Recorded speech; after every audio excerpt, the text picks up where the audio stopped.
지난주에 설교 제목 기억나시나요? 믿는 도끼에 발등 찍힌다 라는 제목으로 돈의 배신에 대해서 말씀을 나누었습니다. 우리가 그렇게 철석같이 믿고 따라가고 있는 돈, 결국 끝에 가서 발등 찍히지 말고 우리를 하나님 나라까지 인도해 주실 수 있는 예수님만 믿고 잘 따라가자라고 말씀드렸습니다. 처음 듣는 표정으로 앉아 계시면 제가 많이 난처해집니다. 다시 처음부터 또 설교를 해야 되니까요.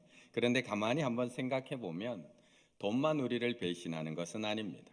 때로는 노력이 배신하기도 하고, 때로는 평생을 바쳤던 직장이 배신하기도 합니다. 때로는 수십 년 믿고 사용했던 어떤 제품이 나를 배신하기도 하고, 때로는 일주일째 열심히 다이어트하고 있는데 아침에 재어본 체중계가 나를 배신할 때도 있습니다. 그런데 이런 것들 가운데 우리를 가장 아프게 하는 믿는 도끼는 무엇일까요? 어떤 믿는 도끼에 찍혔을 때 가장 많이 아픔을 느끼게 될까? 결국은 사람입니다. 다른 많은 믿는 도끼에 발등이 찍혀도 다 아프지만 결국은 사람입니다. 특별히 가장 가까웠던 사람, 친했던 사람, 모든 사람들이 다 나를 비판해도 끝까지 내 편이 되어줄 거라고 믿었던 그 한 사람의 배신은 정말 씻을 수 없는 상처로 남게 됩니다. 배신당한 아픔은 세월이 아무리 흘러도 좀처럼 사라지거나 무뎌지지가 않습니다. 때로는 그 사람에 대한 상처가 너무나 커서 나 스스로를 탓하게 되기도 합니다. 내가 잘못해서 그런 건 아닐까? 혹시 내가 충분히 더 잘해주지 못해서 저 사람이 배신한 건 아닐까? 혹시 내가 그때 관심을 조금 더 가졌어야 됐는데 그렇게 관심을 보이지 않아서 그 사람이 날 배신한 건 아닐까? 온갖 추측과 자책이 내 머릿속을 어지럽히게 만들고 나를 더 고통스럽게 만듭니다. 도대체 왜 배신을 하는 걸까요? 인사 나누시겠습니다. 우리는 배신하지 맙시다. 우리는 배신하지 맙시다. 물론 이 책에서는 친밀한 사이에서 일어나는 배신을 두 가지로 나누어서 이야기를 합니다. 하나는 무의식적인 배신, 하나는 고의적인 배신.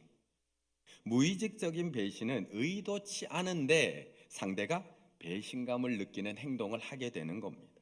나는 그럴 마음이 없었습니다.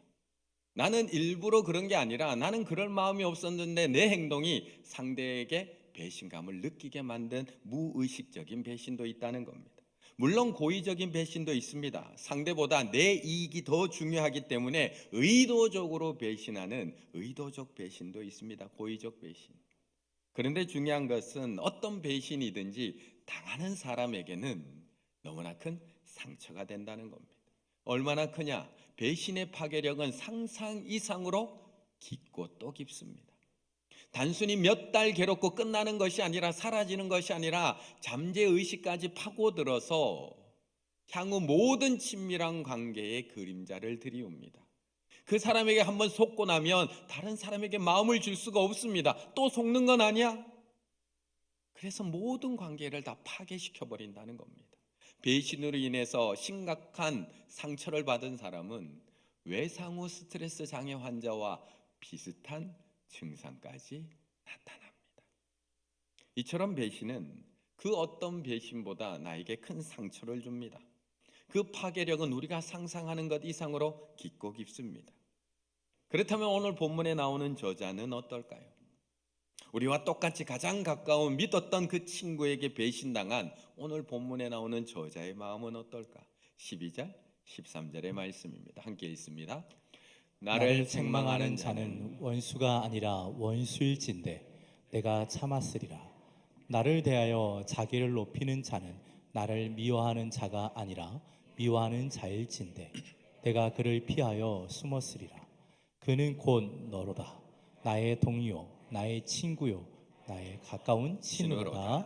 아멘. 오늘 우리가 함께 읽은 이 시편 55편 그 표제 제목에 쓰여 있듯이 다윗의 맞쓰기, 다윗의 시편입니다. 다윗이 교훈을 담아서 백성들과 함께 하나님 앞에 올려드렸던 노래입니다. 그런데 오늘 이 노래에는 다윗이 당한 너무나 큰 아픔이 담겨 있습니다. 시편을 읽어보면 다윗의 탄식 시설이 곳곳에서 발견됩니다. 하지만 오늘 55편은 그 어떤 탄식보다 더 아픔을 담아서 하나님 앞에 올려드리고 있는 탄식의 시입니다. 12절 13절이 이렇게 노래합니다. 나를 책망하는 자는 원수가 아니라 원수일진데 내가 참았을지라. 나를 대하여 자기를 높인 자는 나를 미워하는 자가 아니라 만약 미워하는 자일진데 내가 그를 피하여 숨었으리라. 그는 나의 원수도 나를 미워하는 자도 아니고 그는 곧 너로다. 나의 동료, 나의 친구, 나의 가까운 친구로다. 얼마나 아프고 힘들었을까요? 차라리 나를 배신한 것이 원수였다면 원수이니까 그러지 참을 수 있었다는 겁니다. 차라리 나를 배신한 것이 나를 미워하는 자였다면 아이고 원래 나 미워하는 사람인데 그냥 안 보면 되지. 그를 피해 숨어 있을 수 있었다는 겁니다. 그런데 어떻게 네가 나한테 내가 그렇게 잘해주었던 가장 친한 친구가 어떻게 네가 나를 배신할 수 있어? 울부짖고 있는 겁니다. 사실 다윗에게 있어서 이 사람의 배신은 그리 낯선 일이 아닙니다. 아버지 이세, 사무엘 선지자가 왔을 때 다른 형들은 다 불러놓고 다윗만 들에서 양쳐도로 버려두었지 않습니까? 얼마나 배신감 느꼈을까요? 사울에게 불려가서 악기를 연주하고 있을 때 악신이 들린 사울이 그에게 창을 던집니다. 얼마나 놀랐을까요? 미갈과 결혼시켜서 사위를 삼더니 어느 날은 갑자기 그 딸을 다른 남자에게 또 시집 보내버립니다. 얼마나 배신감을 느꼈을까요? 자신이 구해줬던 그일라 주민들 사울왕이 쳐들어온다는 소리를 듣고 다윗을 그에게 넘겨주려고 합니다. 얼마나 배신감 들었을까요? 하지만 다윗은 지금까지 이런 배신의 역사 속에서도 한 번도 이렇게까지 탄식하지는 않았습니다. 그렇게 여러 번 무시당하고 배신당하고 살아왔지만 한 번도 하나님 앞에 이렇게 탄식하며 탄원한 적은 없었습니다. 하지만 이번에는 너무 아프다는 겁니다. 이번에는 너무나 힘들고 너무나 고통스럽습니다. 왜요? 가장 믿었던 친구, 가장 가까웠던 그 친구에게 당한 배신이었기 때문입니다. 14절 우리가 같이 재미있게 의논하며 얼마나 우리가 좋았는지 모릅니다. 같이 삶을 나누고 의논도 했습니다. 무리와 함께 공동체 안에서 서로 함께 즐겁게 지냈습니다. 하나님 집안에서 함께 다니기도 했습니다. 어려서부터 교회 안에서 같이 신앙생활 했습니다. 같이 성경 공부하고 수련회도 가고 은혜 같이 받고 그 집에서 자기도 하고 우리 집에서 같이 밥 먹기도 하고 힘들 때 서로 위로해주며 서로 함께 기도도 했습니다. 모두가 그를 욕하고 미워할 때도 나는 언제까지나 그 친구 편에서 그 옆자리를 끝까지 지켜준 친구입니다. 그런데 그런 동료이며 친구이며 형제와 같았던 친우가 나를 배신한 겁니다. 오늘 본문에는 그 친구가 누구였는지 정확하게 그 이름을 기록해 놓고 있지는 않습니다. 다시 이렇게 힘들어할 정도로 마음을 나누었던 그 친구가 누구였을까? 많은 성경학자들은 그를 다윗의 모사였던 아히도벨이라고 추측하고 있습니다. 아히도벨은 다윗의 동료이며 좋은 자이며 그의 책사이며 모사였습니다.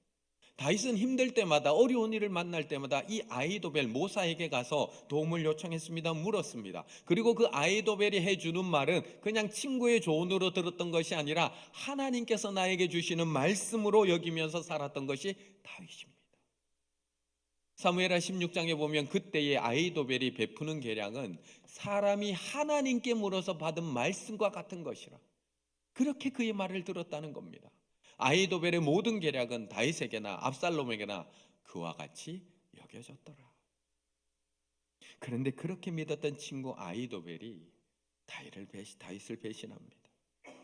영원히 내 옆에서 나와 함께 해줄 거라고 믿었던 그 친구, 아무리 어려운 일이 찾아와도 영원히 내 편이 되어줄 거라고 믿었던 아히도벨이 다윗을 배신하고 압살롬 편에 붙어버린 겁니다.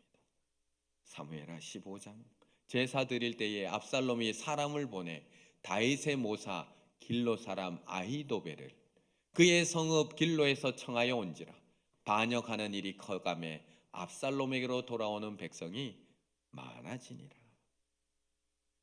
다윗의 친구, 다윗의 책사, 아히도벨이 압살롬에게 돌아서자 백성들도 요동하기 시작을 합니다.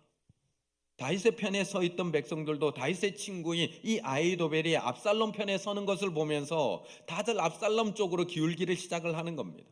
거기다가 사무엘하 16장에 가서는 압살롬에게 다윗의 아내 아버지의 후궁들과 백주대낮에 그 옥상에서 동침하라고 이야기해 준 거, 조언해 준 사람이 누구냐? 바로 이 친구, 다윗의 친구 아히도벨입니다. 아히도벨이 압살롬에게 이르되 왕의 아버지가 남겨두어 왕궁을 지키게 한 후궁들과 더불어서 동침하소서.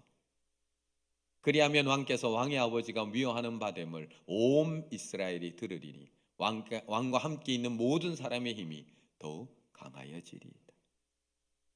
이런 비참한 일을 지시한 사람도 아히도벨입니다.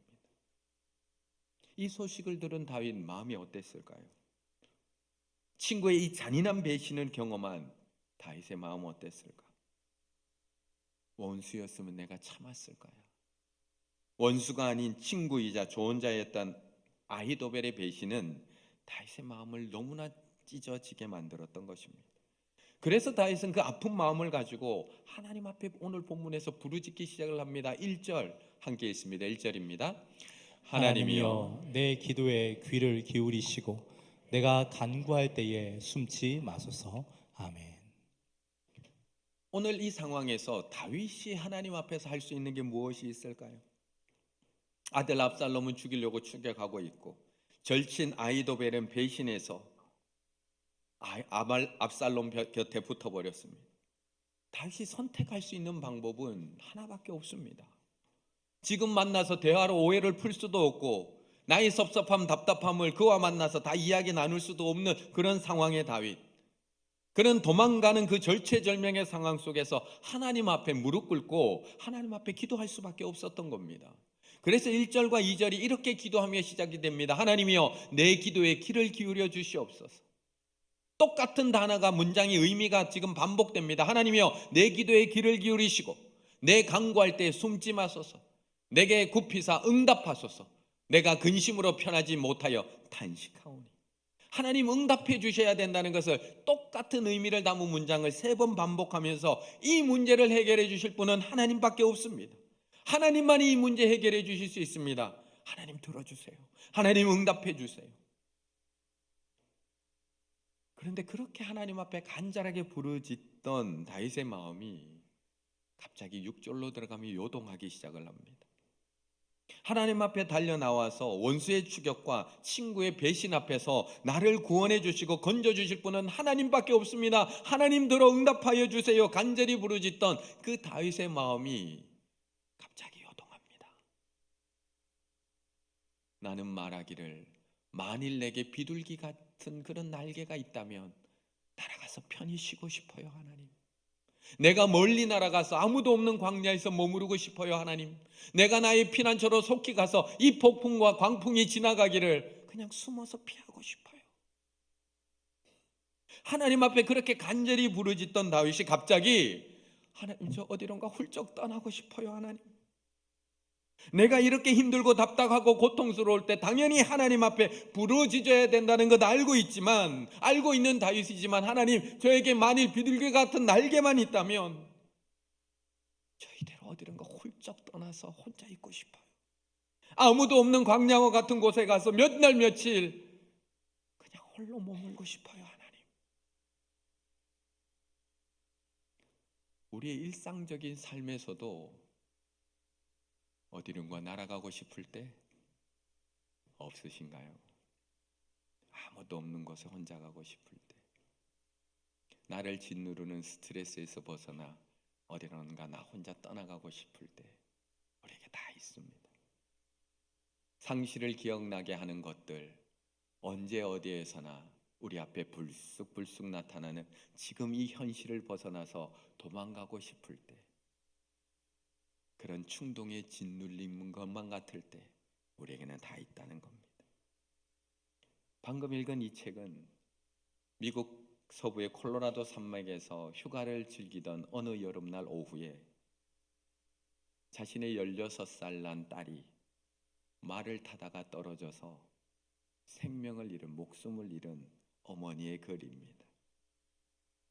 자신의 딸이 죽고 난 이후에 너무나 큰 상실감에 빠져서 큰 슬픔의 날을 여러 날 보내게 됩니다. 그렇게 오랜 기간 상실감에 빠져 있다가 그 상실감에서 조금 벗어난 어느 날, 오늘 본문 이 시편 55편을 읽고 사랑하는 사람을 잃은 그 슬퍼하는 사람들을 위해서 글을 써내려갔던 겁니다. 사랑했던 친구의 배신 때문에 하나님 앞에서 간절히 부르짖던 이 다윗도 마찬가지입니다. 처음에는 하나님 앞에서 자신의 마음을 다 쏟아냅니다. 하나님, 제 기도에 귀 기울여 주세요. 하나님, 제가 간구할 때 숨지 말아 주세요. 하나님, 제 기도에 꼭 응답해 주세요. 하나님 앞에 탄식하며 기도합니다. 하지만 그의 마음이 이것만으로 평안해지지 않는 겁니다. 분명히 하나님 앞에 다 쏟아내야 된다는 것을 알면서도 기도해도 해결되지 않는 이 마음에 어디론가 훌쩍 떠나고 싶은 겁니다. 괴로운 마음에 더 이상 있을 곳이 없습니다. 그래서 하루는 기도했는데 하루는 어디론가 훌쩍 떠나고 싶습니다. 분명 기도로 하나님 앞에 다 맡긴 줄 알았는데 그 배신한 친구 이야기만 들려오면 또다시 화가 치밀어 올라옵니다. 기도했다가도 떠나고 싶고 하나님께 다 맡겼다가도 또 어디론가 사라지고 싶은 마음. 그래서 다윗은 그 흔들리는 그 마음을 부여잡고 하나님 앞에 또 기도합니다. 또 기도합니다. 나는 하나님께 부르짖으리니 여호와께서 나를 구원하시리로다. 저녁과 아침과 정오에 내가 근심하여 탄식하리니 여호와께서 내 소리를 들으시리로다. 흔들리던 다윗이 또 마음을 부여잡고 하나님 앞에 간구하고 있는 겁니다. 이게 믿었던 친구에게 배신당한 우리들의 마음 아닌가요? 이게 우리들 마음 아닌가요? 이게 너무나 사랑했던 교회를 떠나야 되나 고민하게 되는 우리들 마음 아닌가요? 나는 정말 그 친구를 믿고 모든 것을 다 이야기했는데 어느 날 그 이야기가 돌고 돌아 이상한 소문으로 내 귀에 들어옵니다. 나는 정말 그 집사님, 그 권사님 믿고 나의 정말 아픈 부분까지 기도의 제목으로 나누었는데 어느 날 그 이야기가, 그 아픈 이야기가 비수가 되어서 나의 등에 꽂혀옵니다. 그럼 우리는 하나님 앞에 기도합니다.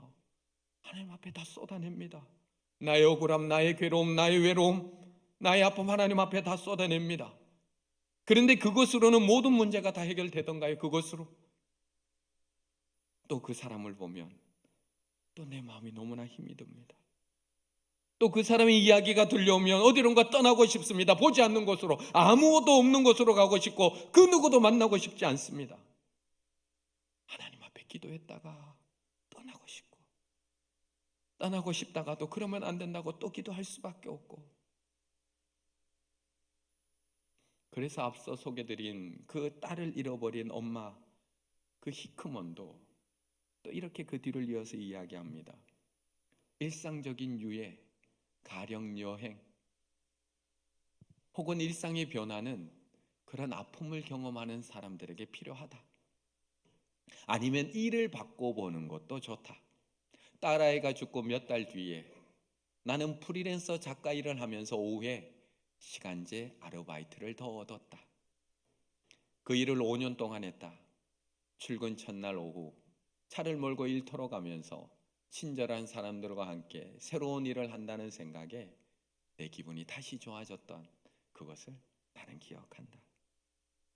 그러면서 이 저자는 마지막에 이렇게 한 줄을 남깁니다. 어떻게 탈출할지, 어떻게 이 고통에서 탈출할지 신중하게 선택해야 한다. 여행으로 탈출할 수도 있고, 새로운 직장으로 탈출할 수도 있고, 아무것도 없는 곳으로 탈출할 수도 있다. 하지만 내가 어디로 갈 수 있을까? 하지만 내가 결국 어디로 갈 수 있을까? 오늘 다윗 어디로 갈 수 있을까요? 우리가 날개가 있어 아무리 멀리 떠날 수 있어도 내가 어디로 갈 수 있을까요? 이렇게 친구에게 배신당한 다윗, 요동하고 흔들리고 있는 다윗, 이제 어디로 피할 수 있을까? 22절에서 이렇게 말씀합니다. 같이 읽습니다. 22절입니다.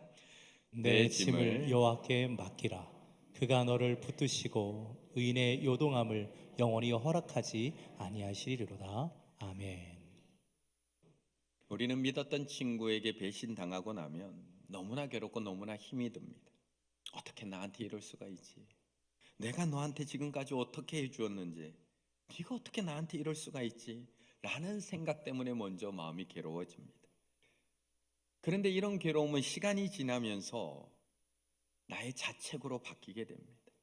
나 스스로에 대한 자책과 나 스스로에 대한 실망으로 바뀌게 됩니다.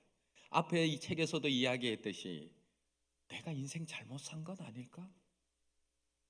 나는 나름대로 정말 성실하게 살아왔는데, 나는 정말 그 친구에게 진심으로 대했고 정말 최선을 다했는데 내가 지금까지 인생을 잘못 산 건 아닐까? 나 스스로에 대한 자책으로 서서히 바뀝니다. 그리고 아무리 기도해도 해결되지 않는 그 나의 마음을 보면서 또 한 번 실망감으로 또 한 번 나에게 다가옵니다. 박상현, 너 그거밖에 안 되니? 너 그렇게 믿음 좋다고 하면서 너 그거밖에 안 돼? 너 기도로 미워하는 마음 그거 하나 해결하지 못하고 너 정말 그거밖에 안 되는 인간이야?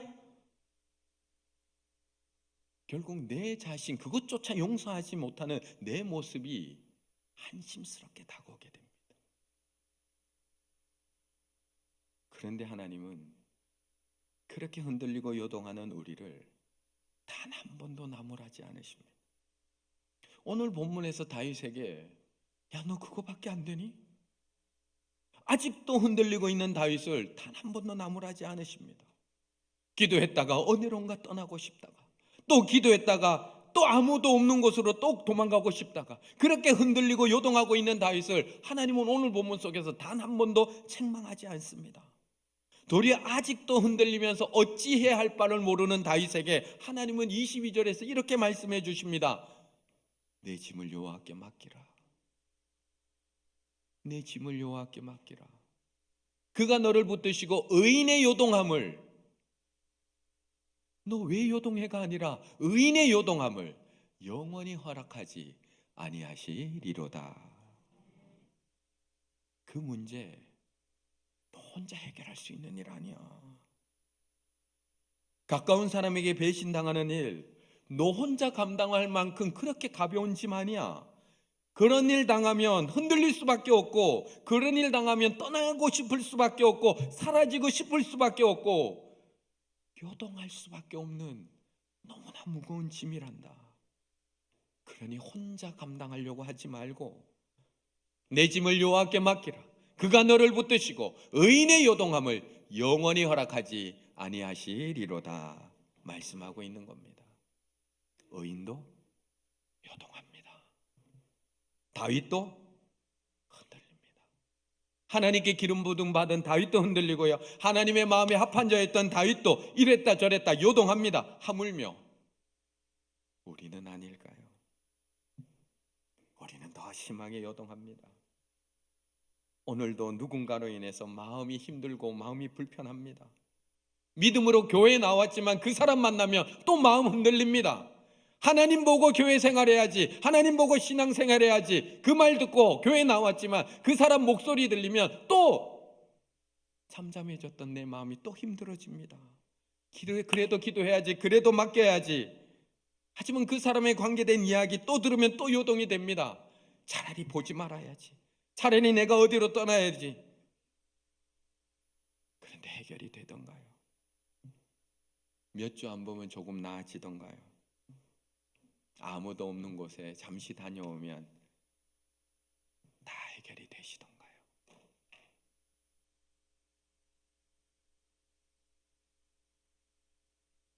그렇다면 우리 주님의 마음은 어땠을까요? 우리 주님의 마음, 우리가 이렇게 가까운 사람에게 배신당한 우리의 마음만 가지고 지금 하나님 앞에 힘들다고 외치고 있는데,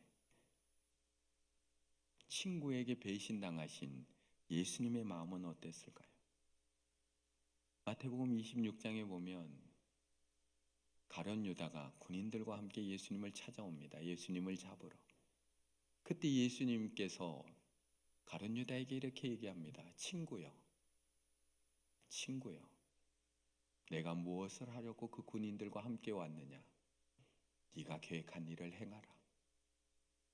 이에 그들이 나와 예수께 손을 대어 잡는지라. 지난 3년 동안 나의 모든 것을 다 바쳐 가르친 제자에게 배신당하고 있는 예수님. 3년이나 함께 먹고 자고 마시면서 함께 손과 손을 두루 다녔던 그 제자에게 배신당하고 있는 예수님. 같이 고생하고 같이 배고프고 같이 힘든 시간을 보냈던 그 친구에게 죽음의 입맞춤과 함께 배신당하고 있는 예수님. 우리보다 먼저 믿었던 친구에게 배신당하신 예수님. 그 아픔이 얼마나 큰 고통인지 너무나 잘 알고 계시는 예수님께서 오늘 우리에게 이렇게 말씀해 주고 있는 겁니다. 수고하고 무거운 짐진 자들아, 가까운 사람의 배신에 아파하고 있는 자들아, 다 내게로 오라. 내가 너희를 쉬게 하리라. 이 본문뿐만 아닙니다. 너희 염려를 다 주께 맡기라. 이는 그가 너희를 돌보십니다. 내 길을 여호와께 맡기라. 그를 의지하면 그가 이루시고. 오늘 본문에서도 똑같습니다. 내 짐을 여호와께 맡기라. 그가 너를 붙드시고 의인의 요동함을 영원히 허락하지 아니하시리로다. 맡기라. 하실레크. 던지라. 그 아픔 네가 손에 꽉 잡고 아파하고 있지 말고 던지라. 네 몸에서 떼어내서 던지라. 맡기라. 왜 계속 꼭 쥐고 계십니까? 왜 그 친구 아직도 꼭 쥐고 계십니까? 그 친구는 벌써 마음 돌리고 떠나갔는데 왜 꼭 쥐고 아파하고 계십니까? 친구의 배신에 흔들리지 않을 사람 아무도 없습니다. 믿었던 사람의 배신에 요동하지 않을 사람 아무도 없습니다. 정말 그 사람을 믿고 사랑했다면 다윗도 흔들리고요, 의인도 요동할 수밖에 없습니다. 그래서 우리도 때로는 떠나고 싶습니다. 아무도 없는 곳으로 훌쩍 떠나고 싶기도 하고, 이를 핑계 삼아 아무도 없는 곳에 가서 한 1년쯤 그 사람들 안 보다가 돌아오고 싶기도 합니다. 하지만 우리가 결국 가야 할 곳이 어디일까요? 결국 우리가 이 아픔과 이 고통을 던져버려야 할 곳이 어디일까요? 나보다 먼저 배신당하시고, 나보다 먼저 그 고통 당하시고, 나보다 먼저 그 배신의 고통까지 다 감당하시고 십자가에 달리신 저 예수 그리스도, 그 십자가 아래다가 우리가 이 고통을 던져야 되는 것 아닐까요? 흔들리지 않고 피는 꽃은 없습니다. 이 세상 그 어떤 꽃들도 다 흔들리면서 피었습니다. 흔들리면서 줄기가 곧게 세워졌고, 흔들리지 않고 가는 사랑 어디에도 없습니다. 젖지 않고 피는 꽃 어디에 있겠습니까? 이 세상 그 어떤 빛나는 꽃들도 다 젖고 젖으며 피었습니다. 누군가를 사랑하게 되면 바람과 비에 젖으며 꽃잎을 따뜻하게 피어가게 됩니다. 젖지 않고 가는 삶 그 어디에도 없습니다. 믿었던 친구에게 배신당하면 다윗도 흔들립니다. 의인도 요동합니다. 교회 친구의 무의식적인 배신, 우리는 흔들리고 요동할 수밖에 없습니다. 믿었던 가족의 배신, 믿었던 직장 동료의 배신, 믿었던 학교 친구의 배신, 우리는 흔들릴 수밖에 없습니다. 미워했다가 그러면 안 되지 기도했다가, 또 미워했다가 그러면 안 되지 자책했다가, 또 미워지는 마음이 들었다가 그러면 안 되죠 회개했다가, 아 이러면 안 되지 떠나야지, 자꾸 보면 미워지는데 떠나야지 떠나고 싶었다가, 우리는 오늘도 이렇게 요동할 수밖에 없습니다. 하지만 괜찮습니다. 하나님 오늘 다윗을 책망하지 않습니다. 흔들리셔도 괜찮습니다. 요동하셔도 괜찮습니다. 잠시 미워지셔도 괜찮습니다. 기도했다가 미워져도 괜찮습니다. 기도했다가 자책하셔도 괜찮습니다. 또 기도하다가 어디론가 훌쩍 떠나고 싶어도 괜찮습니다. 지금 그 사람을 도저히 볼 수 없어서 잠시 눈 감고 계셔도 괜찮습니다. 하지만 결국 이 감당할 수 없는 이 아픔을 해결할 수 있는 것은 저 십자가 아래밖에 없다는 것을 꼭 기억하시고, 나와 똑같은 배신의 아픔을 당하시고 죽으신 저 주님의 십자가 아래 내 모든 짐, 내 모든 아픔, 그 배신의 아픔까지도 다 던져버리실 수 있는 우리 충혈의 가족들 다 되시기를 간절히 바라겠습니다.